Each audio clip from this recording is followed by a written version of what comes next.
इस वीडियो को लाइक करें, हमारे चैनल को सब्सक्राइब करें, सब्सक्राइब करके बेल आइकन को जरूर दबाएं। हर हर गंगे, जय माता दी। कैसे हैं आप सब? उम्मीद करती हूँ आप सब अच्छे होंगे। आज हम सुनेंगे गंगा दशहरा की पौराणिक कथा। आपको हमारा वीडियो यदि पसंद आए तो वीडियो को लाइक करें और ज़्यादा से ज़्यादा शेयर करें। तो चलिए फिर कथा सुनना प्रारंभ करते हैं। सतयुग में अयोध्या नगरी में शगर नाम के एक महाप्रतापी राजा थे जो सूर्यवंश राजकुल पर शासन करते थे। उन्होंने सातों समुद्रों को जीतकर अपने राज्य का विस्तार किया। राजा शगर भागीरथ के पूर्वज थे। उनकी केशनी तथा सुमति नामक दो रानियां थीं। पहली रानी के एक पुत्र तथा दूसरी रानी सुमति के 60,000 पुत्र थे। एक बार राजा शगर ने अपनी उत्कृष्टता और संप्रभुता साबित करने के लिए अश्वमेध यज्ञ किया और यज्ञ पूर्ति के लिए एक घोड़ा छोड़ा।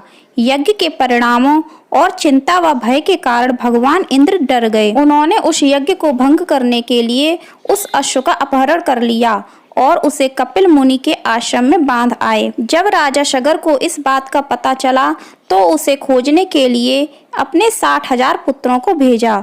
काफी दिनों तक खोजने के बाद जब उन्हें इस बात की जानकारी हुई कि घोड़ा कपिल मुनि के आश्रम में है तो उन्होंने सोचा कि कपिल मुनि ने ही यह काम किया है। ऐसा सोचकर क्रोधित राजा ने अपने 60,000 पुत्रों को कपिल मुनि पर हमला करने के लिए कहा। जब राजा शगर के पुत्र कपिल मुनि के आश्रम में पहुंचे तो वहां उन्होंने देखा महर्षि कपिल तपस्या कर रहे हैं और उन्हीं के पास उनका अश्व घास चर रहा है। शगर के पुत्र यह देखकर चोर चोर चिल्लाने लगे। राजा के सभी पुत्र पवित्र ऋषि पर हमला करने वाले थे, लेकिन इससे पहले ही महर्षि कपिल की समाधि टूट गई।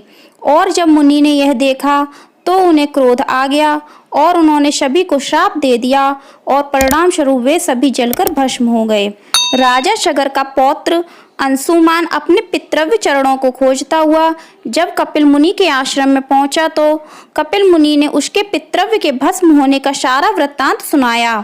उन्होंने यह भी बताया कि यदि वह अपने सभी पितृव्य की मुक्ति चाहता है तो गंगा जी को स्वर्ग से धरती पर लाना होगा। उन्होंने अंशुमान को घोड़ा लौटा दिया और कहा, इस समय अश्व को ले जाकर अपने पितामह के यज्ञ को पूर्ण कराओ, उसके बाद यह कार्य करना होगा। अंशुमान ने घोड़े सहित यज्ञ मंडप पर पहुंचकर शगर से सारा वृत्तांत कह सुनाया। महाराज शगर की मृत्यु के उपरांत अंशुमान और उनके पुत्र दिलीप जीवन पर्यंत तपस्या करके भी गंगा जी को मृत्यु लोक में ना ला सके।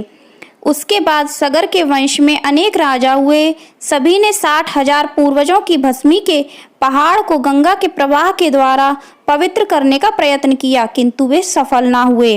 अंत में महाराज दिलीप के पुत्र भागीरथ ने गंगा जी को इस लोक में लाने के लिए गोकर्ण तीर्थ में जाकर कठोर तपस्या की। आखिरकार युगों के बाद ब्रह्मा जी ने उन्हें आश्वासन दिया कि देवी गंगा पृथ्वी पर अवतरित होंगी और उनकी मदद करेंगी। भगवान ब्रह्मा ने यह भी कहा कि गंगा जी के वेग को संभालने की शक्ति केवल भगवान शिव में है, इसलिए उचित यह होगा कि गंगा का भार एवं वेग संभालने के लिए भगवान शिव का अनुग्रह प्राप्त कर लिया जाए। भगवान ब्रह्मा ने भागीरथ को भगवान शिव से अपने बालों से नदी को छोड़ने का अनुरोध करने के लिए कहा।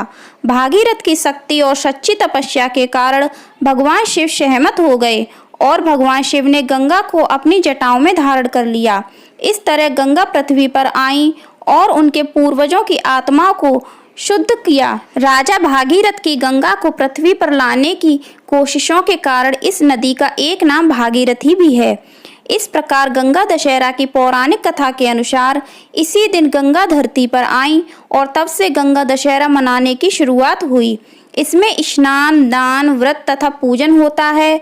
इस दिन लोग गंगा में स्नान करते हैं जिससे सभी संतापों से मुक्ति मिलती है और हमारे तन के साथ साथ मन की भी शुद्धि हो जाती है। बोलो गंगा मैया की जय। आपको हमारी यह कथा कैसी लगी कमेंट करके जरूर बताइएगा। कथा पसंद आई हो तो लाइक करिएगा और ज़्यादा से ज़्यादा अपने फैमिली, फ्रेंड्स और रिश्तेदारों में शेयर करिएगा और हमारे चैनल को सब्सक्राइब करिएगा, बेल आइकन को भी प्रेस करिएगा। Thank you.